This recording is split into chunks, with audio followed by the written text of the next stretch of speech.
Hi, good afternoon, and welcome. I'm Louisa Jewell, and I'm the president of the Canadian Positive Psychology Association, and I am here with Haesun Moon.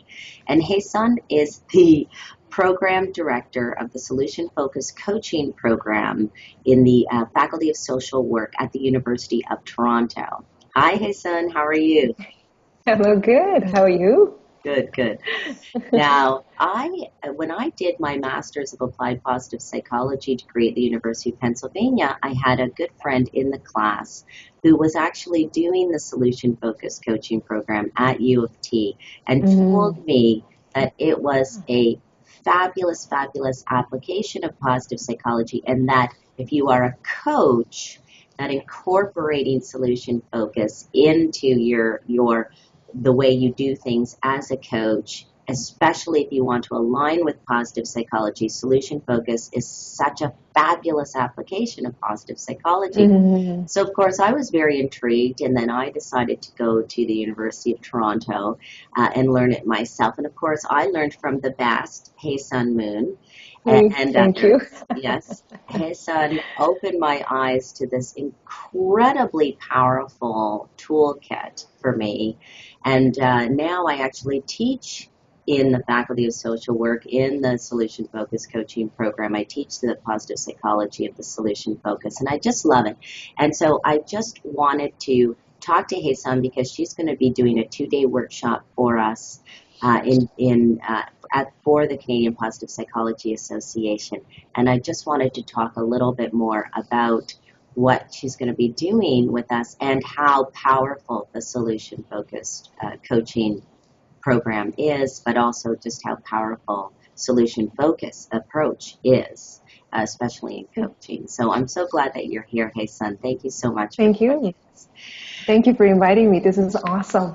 Well, this is great, and I can't wait for the 2 days, actually. I think it's going to be Hmm. wonderful. So, Hmm. you know, in your experience, the solution focus is very powerful, and they actually call it brief coaching for a reason. Tell us, Hmm. for people who are not familiar with solution focus, just tell us a little bit about, what is it, and why do we call it brief coaching as well? Oh, I see. Okay. What do we call it? Brief coaching. We used to joke that because the practitioners are wearing only briefs, but anyway, that's not true. It's not true.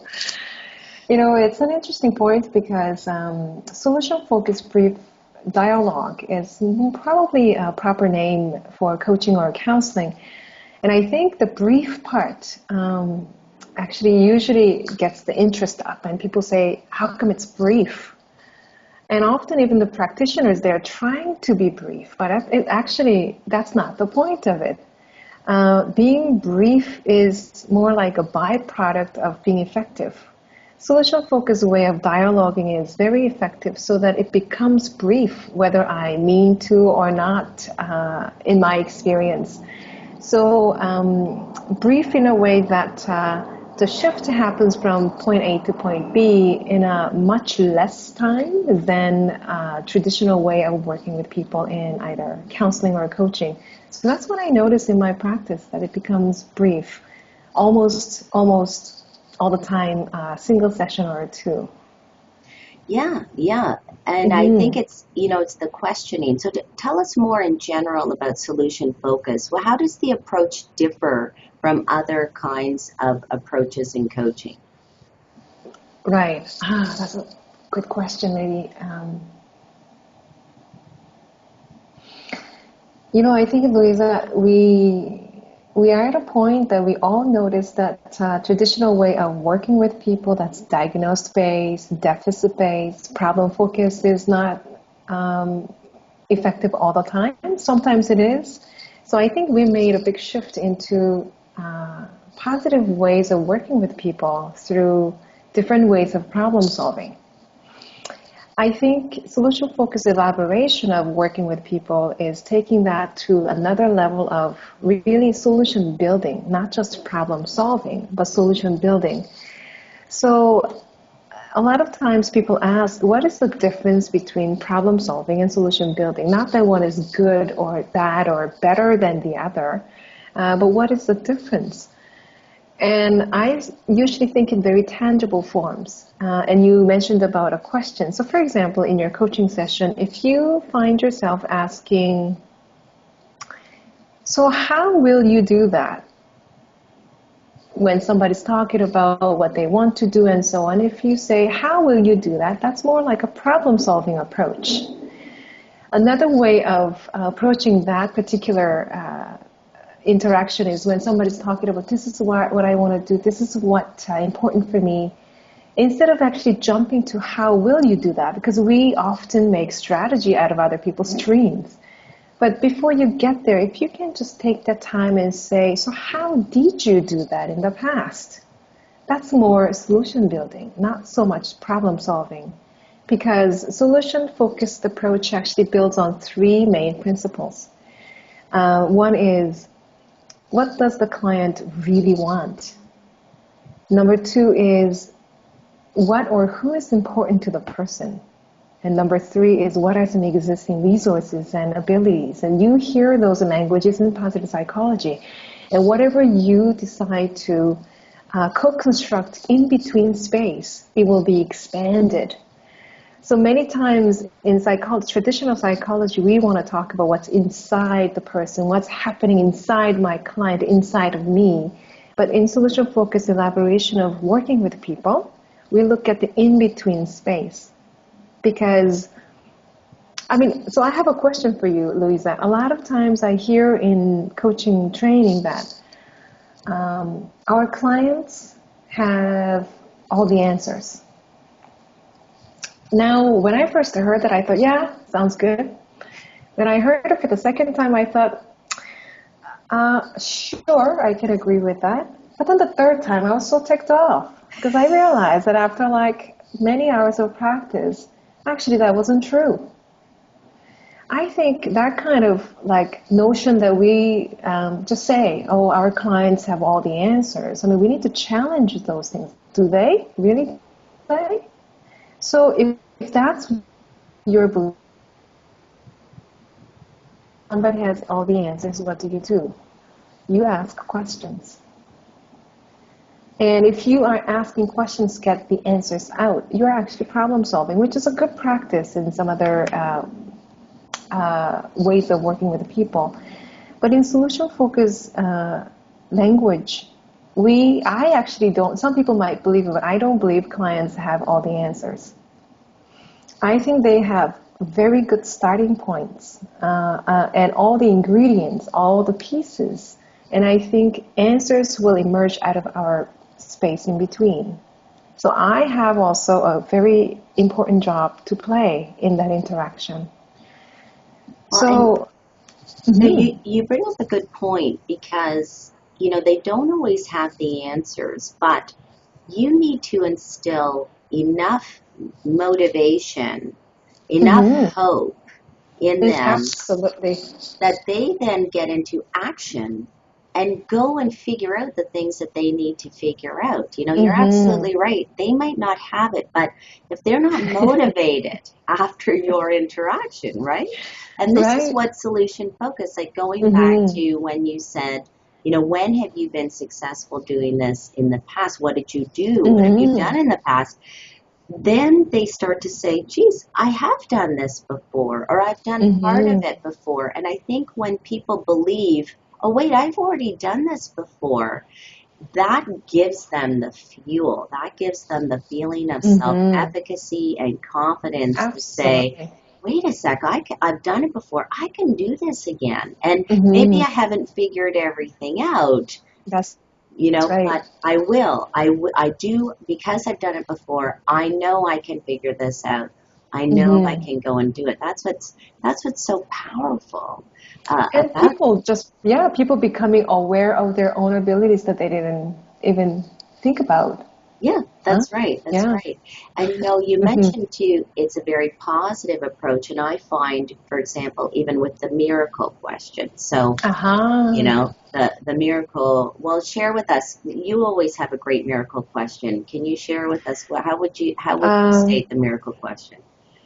The miracle question, well, all the interventions that we put together as a model came from our clients, actually, because our clients, we were just noticing when does the client seem to really perk up and really look hopeful and look more confident.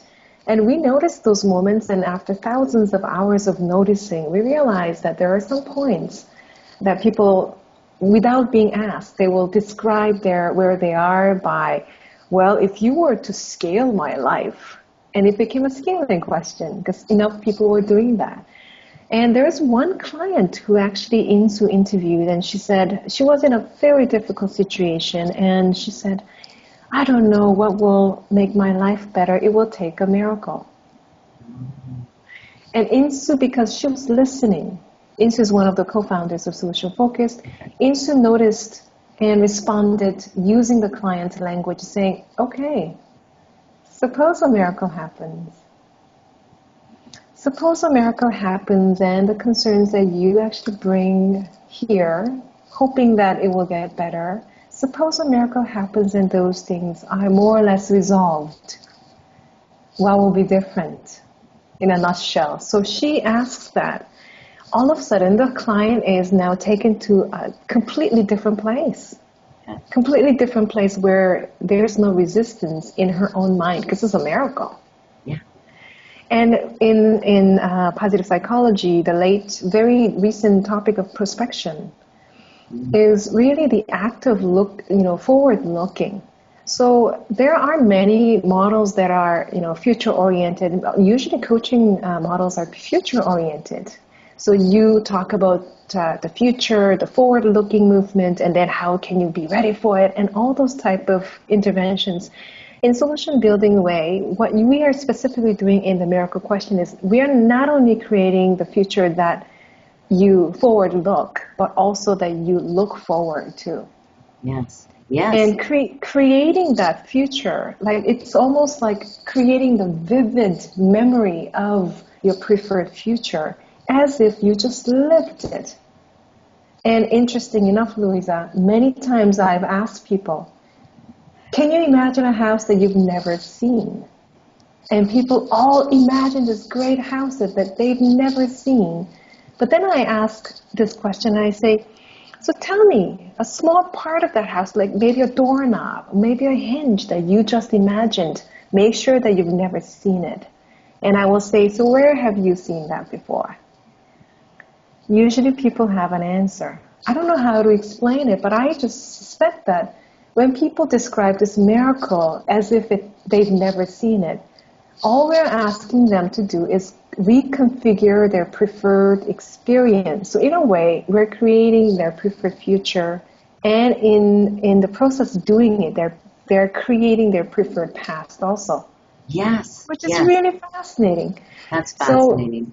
So that's what I've seen in my practice of prospection is not really only about forward looking, but it's also looking forward too. Yes. And that's the motivation piece. If you have this future that you don't really look forward to, would you do anything about it? Very likely not. Right. And it's one of the things that I was first reluctant to use with my corporate clients. But nowadays, I get calls from my corporate clients and they say, hey, son, can you ask me the miracle question again? Clearly, it works. It does. I know my experience when I was learning the first time somebody asked me the miracle question, and I was thinking about a very hopeless situation that I thought only a miracle, could solve this.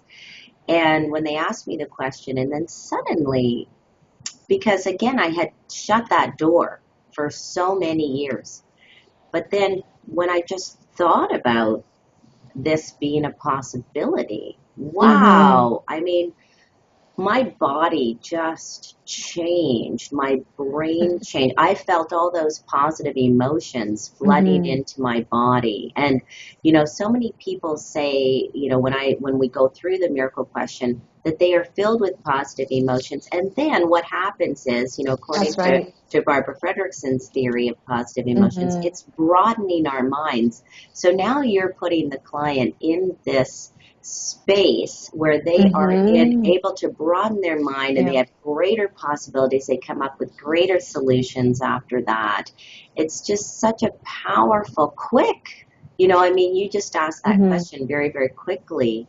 People are already, and I like the idea that what you're talking about is they're actually pulling things from their past. So they're starting to already make those connections in their brain that, That's hey, right. I've seen parts of this before. It is Mm-hmm. possible. You know, this Mm-hmm. is, it's possibilities thinking, isn't it? Absolutely. And you know, as you're talking, that's it, because they are put in that state. Now then, they're more likely to, when they look back on, because usually the follow-up question to that is, so how did you do that? Or when did something like that happen recently? Now, because they can see a lot more into their past, they're more likely to come up with examples of something like that happening. Yeah, And that really gives them, oh, I forgot about that. I didn't even think about it. And that yeah, sense of confidence, yeah. and it's such a beautiful process. Yes, that sense of confidence. You sort of blipped out there for a second, but yes, exactly. So amazing. So in this workshop, people are going Mm-hmm. to have an opportunity to learn about some of these powerful questions and this powerful process. Tell us more. Mm-hmm. Tell us more about what you do. And I think in a way that I focus, interesting. Coaching training, I used to teach solution focus as, oh, these are the questions. There's a set of question cards. And I noticed that people were relying on those questions so much. And as they're listening to people's stories, they're rehearsing in their mind, okay, what's next? And if you are focused on yourself in a session like that, you're kind of missing everything the client is telling you. So in a coach training, especially 2-day training, what we really focus on is listening differently. Sure, we listen, but what are we listening for? And when we are listening differently, there are certain things that you're specifically listening for, and that will be the directing force or driving force of your co-construction. Second one that we will talk about is responding intentionally. Question is just a part of response. There are many responses. Like how right now, Louisa, I'm talking, you're looking at me, and you're nodding and smiling, and those are all part of responses. And these are different responses that we need to be able to be aware of and also use to the maximum benefit of our clients. And how do we do that? How do we respond? Because the response is our intentional choice, especially around word choices. Out of all the things that your clients are telling you, you have many options, many doors to open. And your response acts like a hinge on the door. So whatever you respond to, that door will open. So the question is, which door will be most useful to open? So Right. that's responding intentionally. And then the third one is something to do with noticing the difference in detail. So not just listening differently, responding intentionally, but noticing the difference, positive difference in detail. So those three are, I think, the building blocks of somebody becoming a really good coach, counselor, or practitioner who can hold that respectful dialogue with our clients. So I am really excited about the 2 days also, because I Good. usually have a lot of fun. Yeah, good, good. Yeah. Excellent. Okay. Okay, well, Haesun, thank you so much. This has been great. I think it's going to be a great 2 days, and I'm really, really looking forward to seeing you soon. And thank you so much for being with us today and sharing more information about it. Thank you so much for inviting me. Okay, have a great day. See you. You too. Bye-bye. Bye.